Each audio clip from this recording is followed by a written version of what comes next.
Hey mom, just want to give you a call, see how you're doing. It's a couple of days till my album is released, and honestly I'm terrified. It's just crazy to think that 3 years ago I just started this journey and come full circle. Being able to see everything that God has done these last 3 years it's reassuring, but it's also just steps of faith, and that's what I feel like this is, and it's scary. I'd love to talk to you more about the album and kind of what's going on, and so give me a call back whenever you get the chance. Thanks. Bye. Everyone has a story, but we don't share what's actually going on. We just try to pretend like we got it all together. The last 4 years, I've been trying to figure out who I am and what my purpose is. I didn't have a home. I didn't have any money. All I had was a bag full of clothes and a phone. I was sleeping on the couch, and all I was doing was getting drunk and smoking weed. I had so much pain from my past, and I just never told it to anybody. My parents owned a bar when I was a kid.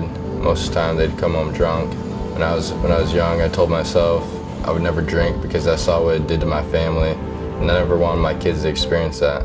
As I got older, I found that pain that I had, the easiest way to cope with that was to turn to alcohol and drugs. I remember when I was in high school, our landlord came to our house and he was knocking on the door and he was asking me if my parents had their rent. I had no idea. I didn't even know that they couldn't pay rent. It got to the point where our electricity got shut off, and for a few days the only food that we would have would be bread that my mom had gotten from a church. I remember one night I asked my mom for some money so I could buy myself dinner, and she said she only had $5, and I spent that money on weed, and that $5 was honestly all that she had. After a few years, I felt like God had intervened in my life, and the things that I used to cope to bring me temporary satisfaction, like alcohol and drugs, they weren't going to make me happy anymore. It was like I was running in a circle, but I wasn't the only one. I realized that my parents, and it's been happening for so many years to my family.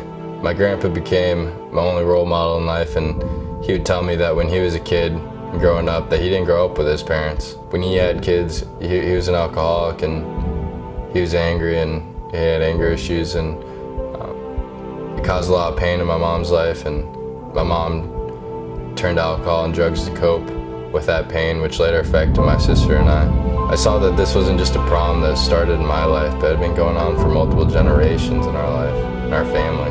I felt like God had chosen me to end the cycle and just make things right. Around that time, I started writing music, and since I just used it to express myself, since I never shared anything that was happening in my life with anybody.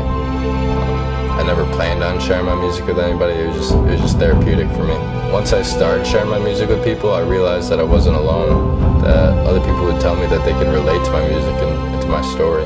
The purpose for my music has always been to help people relate and make them feel like they're not alone. I've learned so much from the obstacles that I've had to overcome in my life, and I want my music to help other people overcome obstacles in their life. The last few years, I've always been worried about my mom and where she was. It was always really hard to get a hold of her. She's been practically homeless for the last 3 years. She would be living at a friend's house for a month, or she would have her own house for a month, and it was always switching from different towns, and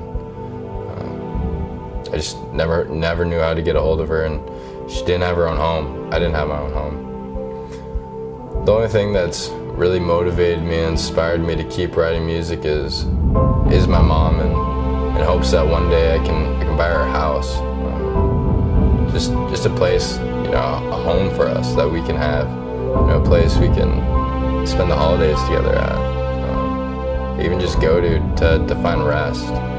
After The Story Never Told is released, I'll be selling t-shirts, and t-shirts are only $10, and for every t-shirt sold, $5 is going to be donated to the Sioux Falls Homeless Shelter.